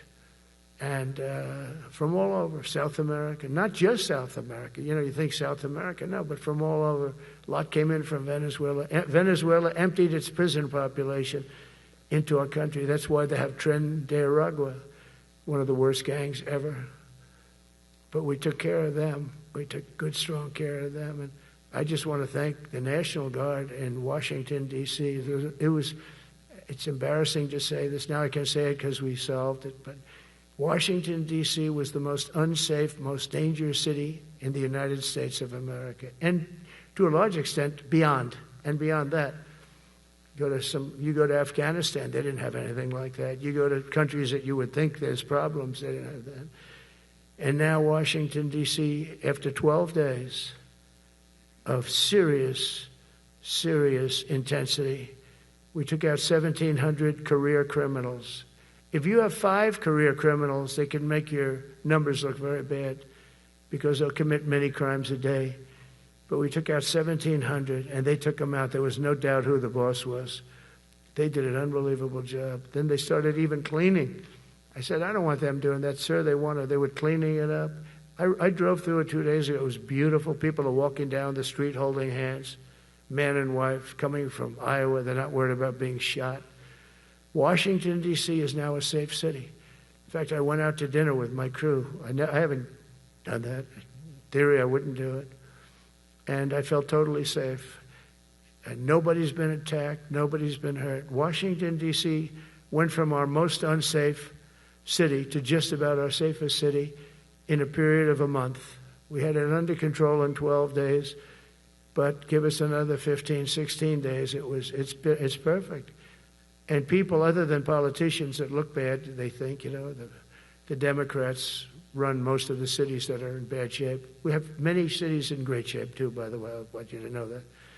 But it seems that the ones that are run by the radical left Democrats, what they've done to San Francisco, Chicago, New York, Los Angeles, they're very unsafe places. And we're going to straighten them out one by one. And this is going to be a major part for some of the people in this room. That's a war, too. It's a war from within. Controlling the physical territory of our border is essential to national security. We can't let these people in. You know, we had no people enter in the last 4 months. 0. Even I can't believe that. You know, we had millions coming in, pouring in. 25 million all told. And of those 25 million, many of them should never be in our country. They would take their worst people and their people from prisons and jail, and they'd put them in a caravan and they'd walk up. CNN was interviewing one person. Oh, why are you coming? I want freedom. Good. Were you in jail? Yes. For what? Murder. He said, you were in for... You had to see this anchor, a young woman. She's like, I couldn't believe. She'll probably lose her job. But because the left doesn't want to hear that. But we're running it based on common sense and based on love of our country. But I want to salute every service member who has helped us carry out this critical mission. It's really a very important mission. And I told Pete we should use some of these dangerous cities as training grounds for our military, National Guard, but military. Because we're going into Chicago very soon. That's a big city. with an incompetent governor. Stupid governor, stupid. They threw him out of his family business. He was so stupid. I know the family. He becomes governor. He's got money. Not money that he made, but he ran for governor, he won, and now he criticizes us all the time. And last week they had 11 people murdered, 44 people shot. The week before that they had 5 people murdered, 28 people shot. Every weekend they lose 5, 6. If they lose 5, they're considering it a great week. They shouldn't lose any. You shouldn't lose any. This is civilization. And he's always up there saying, we're in very good shape. We don't need the military. No, they need the military desperately. How about Portland? Portland, Oregon, where it looks like a war zone. And I get a call from the liberal governor. Sir, please don't come in. We don't need you. I said, well, unless they're playing false tapes, this looked like World War II. Your place is burning down. I mean, you must be kidding. Sir, we have it under control. I said, you don't have it under control, Governor, but I'll check it, and I'll call you back. I called her back. I said, this place is a nightmare. Probably, it's certainly not the biggest, but it's one of the worst. It's brutal. They go after our ICE people, who are great patriots and tough job too, but they love it. They love it because they're cleaning up our country. And so you look at some of the things where they took over parts of Seattle. They actually took over a big percentage of Seattle. Think of that. You remember that. That was a while ago. And I sent in the troops, and they were gone. As soon as I sent them in, when we send in the troops, if you have a real leader that says you got to do what you have to do, I put that out the other day. You got to do what you got to do because we don't want our people hurt as they stand by. I was watching during Biden, there were troops standing up like this, brave, standing up at attention, the way I should stand all the time. And I'm like this, and people are standing, and their mouth is this far away from their mouth, and they're spitting at them, and they're screaming at them. And that soldier standing there, he wants to knock the hell out of the person, but he's not allowed to do anything. So they just stand there and they get abused. And a woman was this far away from his face, and she starts spitting in his face, and he's not allowed to do anything. If it's okay with you, generals and admirals, I've taken that off. I say, they spit, we hit. Is that okay? I think so. They spit, it's a new thing. They spit, we hit. How about the cars, where the cars are coming out? They get brand new cars, Border Patrol, ICE, beautiful, nice new cars. And they're driving along, and they have to go through a gauntlet of rocks being thrown at the car. So here's this beautiful brand new car. By the time it goes 100 yards, it's destroyed. These guys have pretty good arms, some of them. And they're throwing bricks at full force into the window and into the car. It looks like it's a war zone. And I said, never let that happen again. From now on, if that ever happens, and I say it here, you get out of that car and you can do whatever the hell you want to do. Because those people are you can die from that. Those bricks go through the windows. You can die. They'd like it to. They'd like it to go through the window. But this was a couple of months ago. They just kept driving, and bricks are hitting the car. And I said, why aren't they stopping? Because they were under orders from the past administration, never stop. But that's different with us. We stop. And since I gave that order, we haven't had that problem. It's very interesting. It's amazing. It's just like in Venezuela. You've seen the boats going. We can't find any more boats. They're carrying drugs, massive. Every boat kills about 25,000 people. That's what they have. They had fentanyl mostly and a lot of other drugs. And we take them out, and we've taken out 4. And it's on air. Everybody gets to see it. Not that we like to do that, but every boat kills 25,000 on average. 20. Some people say more. You see these boats, they're stacked up with bags of white powder. That's mostly fentanyl and other drugs too. And now we have a problem. General Kane says, sir, there are no boats out there. Not even fishing boats. They don't want to go fishing. I don't blame them. There'll be no fishing today. But it's amazing what strength will do, because all we want to do is stop drugs from flowing into our country. It's destroying. We lost 300,000 people died last year. Everybody knows friends, many friends probably, that you lost a child, or adults too, but you lost a son or daughter because of what's coming into our border. And we're making it very hard. Oh, and we haven't even started yet.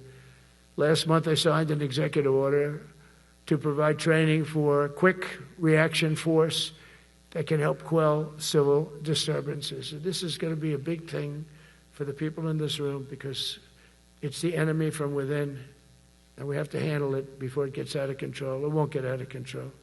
Once you're involved at all, they all joke. They say, oh, this is not good. You saw it in Washington. We had gangs of Tren de Aragua with 10, 12, 15 kids, and these military guys walk up to them, and they treat them with disrespect, and they just got pounded. They just got pounded. The gang just pounded, then thrown into paddy wagons and taken back to their country. Some are so dangerous we don't want to even do that because we don't want to, some of stone cold murderers, we don't have the confidence. Even though they're not coming back very easily, we don't have the confidence. We put them in jails. But these service members are following in a great and storied military tradition, from protecting frontier communities to chasing outlaws and bandits in the Wild West. And our history is filled with military heroes who took on all enemies, foreign and domestic. You know that phrase very well. That's what the oath says, foreign and domestic. Well, we also have domestic. George Washington, Abraham Lincoln, Grover Cleveland, George Bush, and others all used the armed forces to keep domestic order and peace. Many of our leaders used the military to keep peace. Now they like to say, oh, you're not allowed to use the military.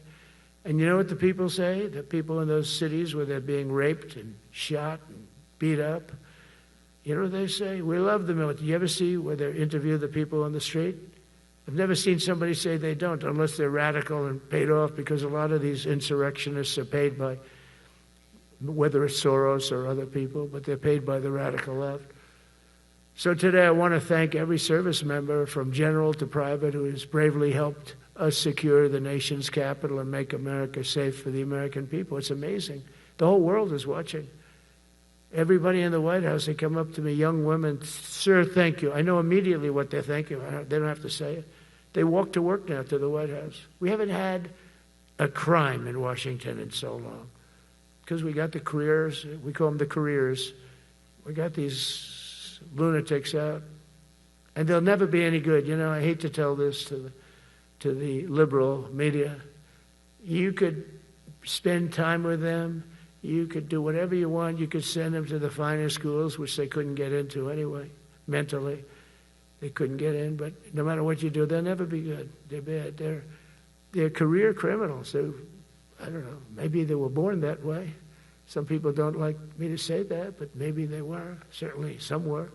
Together with the leaders here today, we're also restoring a needed focus on defeating threats in the Western Hemisphere. Throughout this region, cartel terrorists have been allowed to wage a relentless campaign of death and destruction on our country, all because we had weak leadership on top.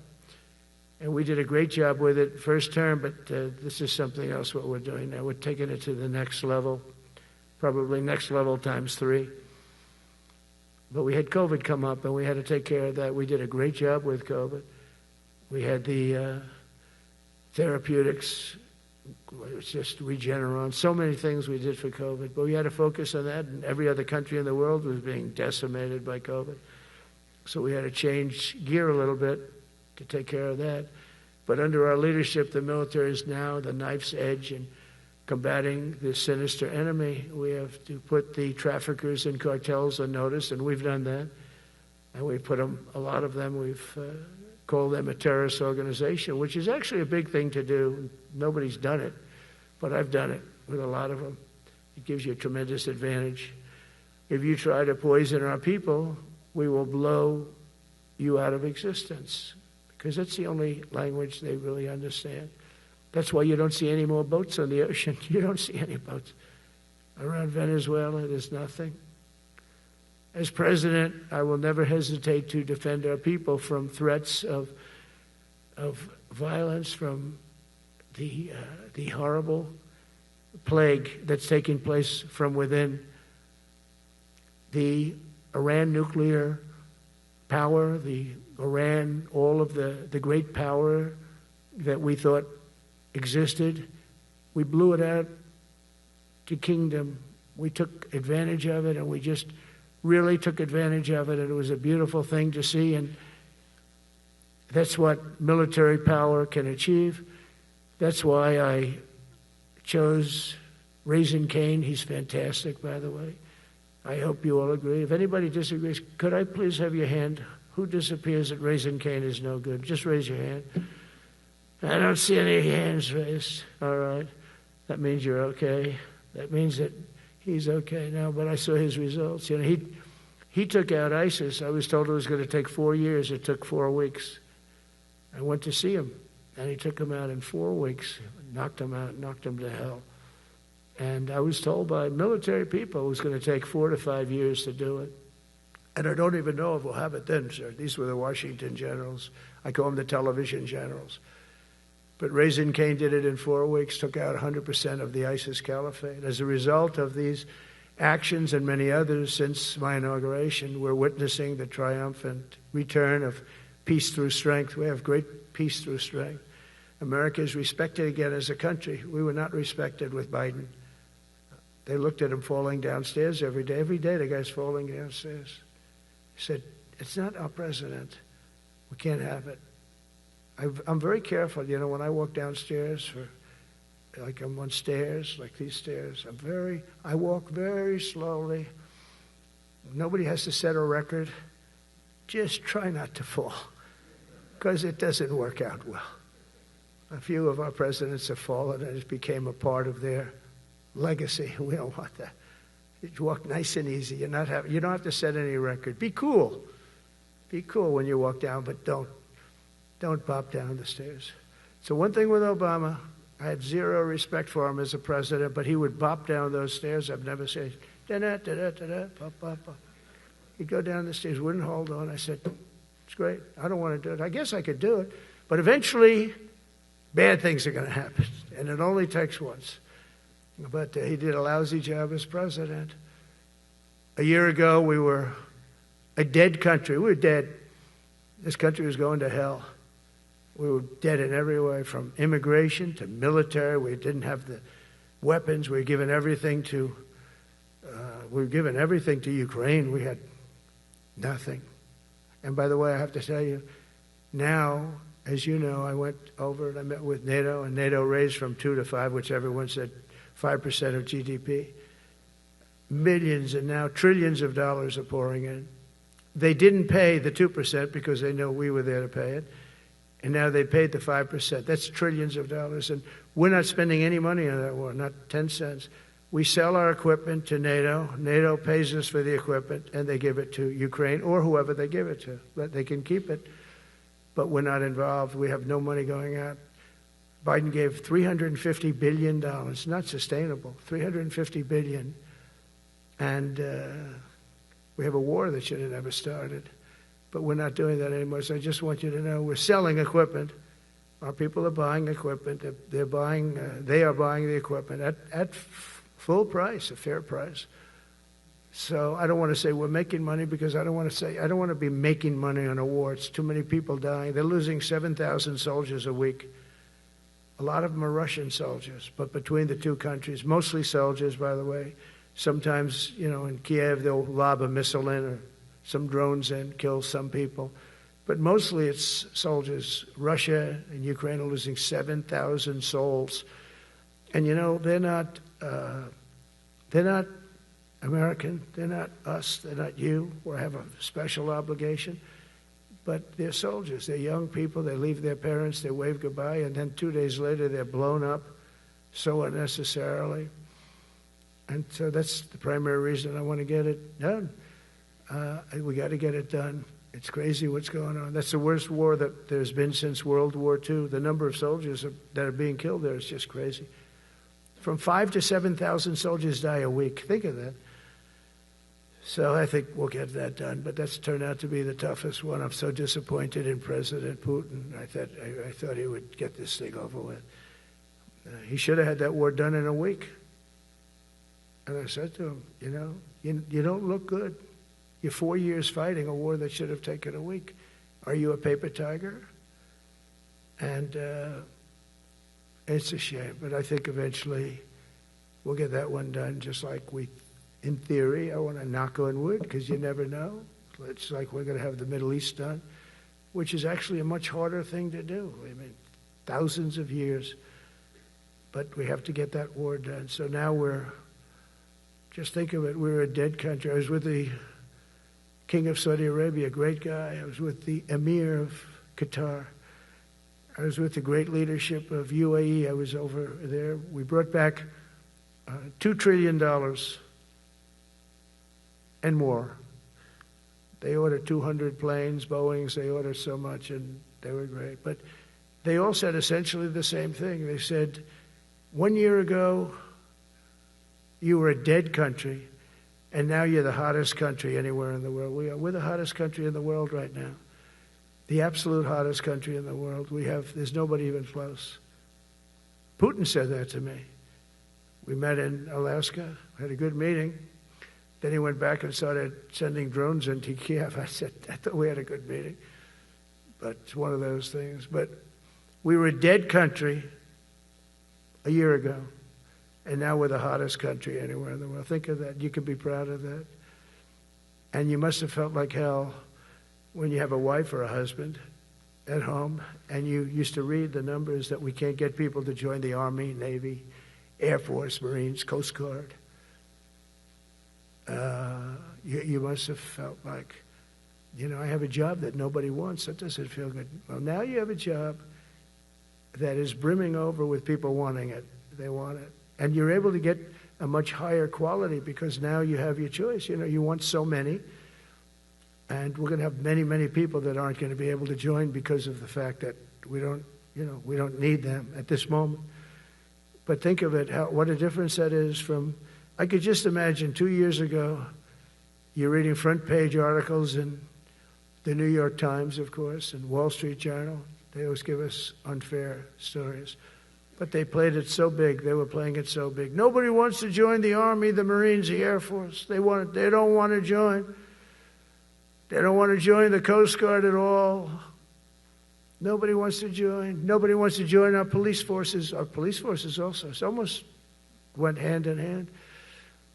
And I used to say, boy, I'm speaking in front of the military today, and it's embarrassing because I'm speaking in front of people who have a job that other people don't want, but now you have a job that everybody wants. So I think that has to make you feel good. It's one of the reasons I love being here today, because I wanted to say that. I have to say that.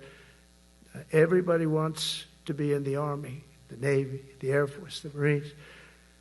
If you think the Coast Guard and Space Force, our beautiful Space Force, it's a whole different world. And now they're signing up, by the way, seriously big numbers for the police. Dangerous job, isn't it? Huh? Fire department. But that's the paving the way for progress once thought almost impossible. I mean, a year ago, you wouldn't have thought that was possible. A year ago, they were talking about making the military smaller because they can't get the people to join. We're thinking about making it larger because we have so many people. And it's nice to be able to cut people because of merit that aren't really qualified for any reason, a physical reason, a mental reason. You don't have to take them anymore because you have the pick of the litter, and they all want to be with you. They all want your job. They want to be with you. They want to work with you. They'll even take your job, Got to be a little bit sharp. You got to watch it. But everybody wants to be doing what you're doing now. What a difference when I speak to you, and I can say that as opposed to a couple of years ago when I was talking to rooms where they were desperate to get people and they couldn't get them. What a difference a presidential election can make. That's all it is. It's just a presidential election. Yesterday at the White House, we put forward a plan for peace in Gaza. We announced it, and we're going to create something that was my idea, but unfortunately I got drafted.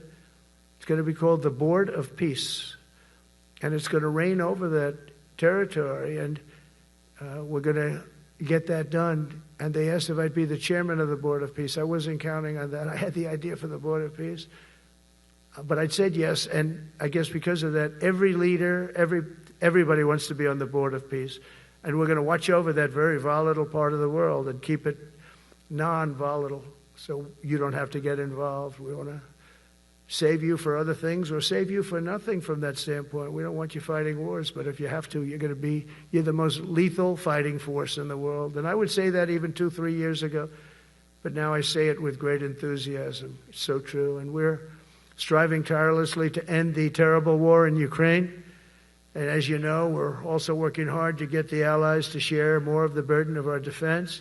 Much of that has really already taken place.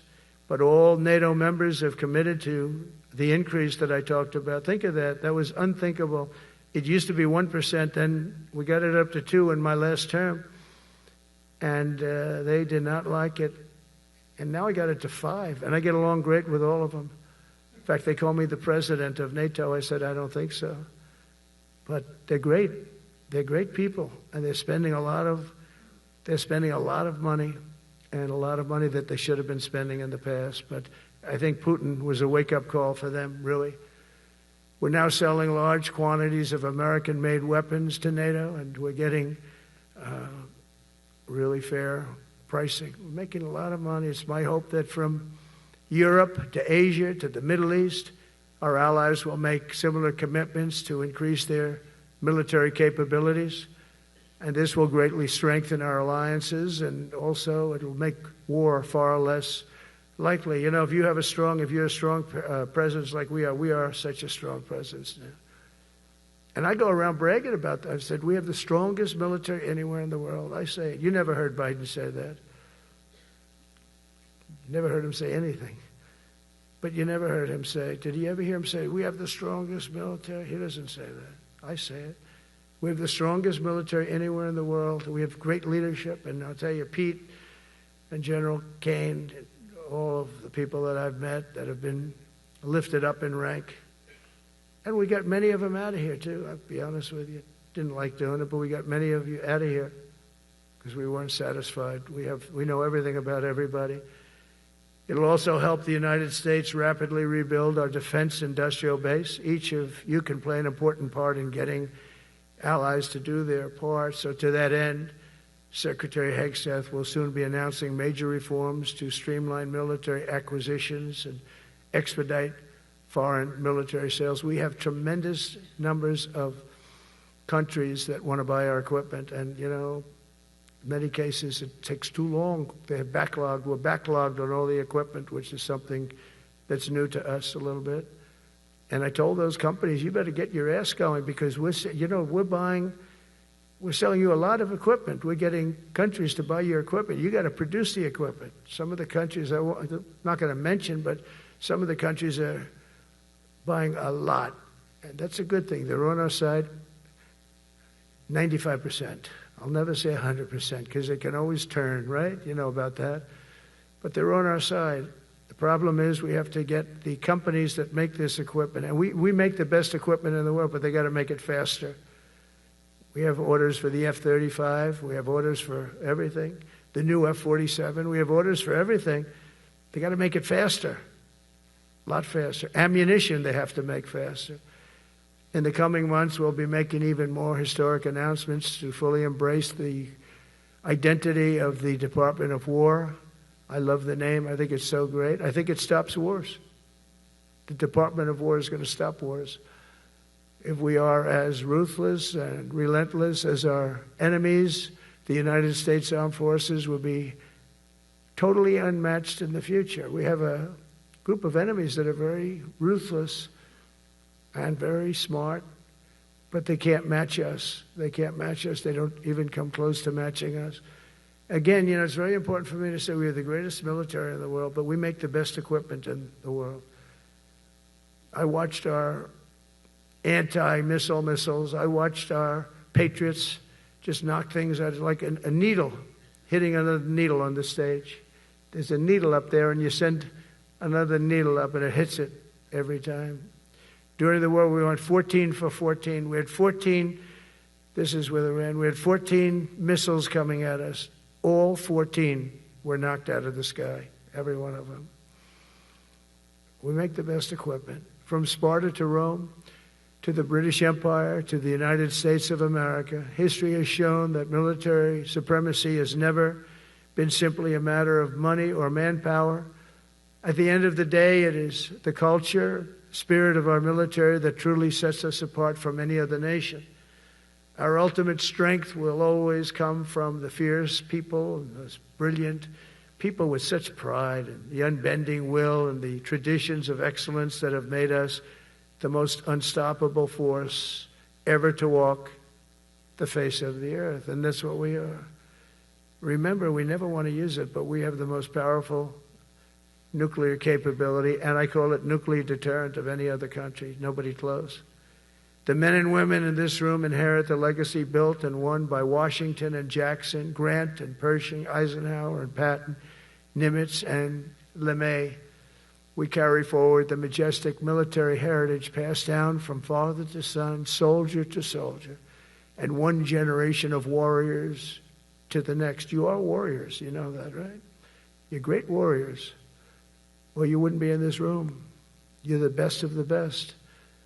From Concord Bridge to Fort McHenry, from Gettysburg to Manila Bay, from Normandy to Sicily, and from the jungles of Vietnam to the dusty streets of Baghdad, America's military has charged into hellfire, climbed up jagged mountains, crossed roaring oceans, and thundered across open deserts to defend our flag, our freedom, and our homeland. Nobody does it like you. Now we are discovering American muscle, reasserting American might, and beginning the next story chapter in American military legends and lore. That's L-O-R-E. It is lore. When it comes to defending our way of life, nothing will slow us. No enemy will stop us. They cannot stop us. And no adversary will stand in our way. They won't stand in our way. We don't want them to stand in our way. We don't want to even put them in that position, but they're not going to stand in our way ever again. You'll never see 4 years like we had with Biden and that group of incompetent people that ran this country that should have never been there. Because we are the United States military, the best, the boldest, the bravest that the world has ever seen, that the world has ever known. With leaders like we have right here in this beautiful room today, we will vanquish every danger and crush every threat to our freedom in every generation to come, because we will fight, fight, fight, and we will win, win, win. I want to just thank you once again, and God bless the United States military, and God bless America. God bless you all. Thank you very much. Thank you.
Ladies and gentlemen, Please allow the combatant commanders and any 4-star with a detail to proceed out first, and we will begin pulling up the buses. Please remain in your seats until all the 4-star with details leave first. Thank you.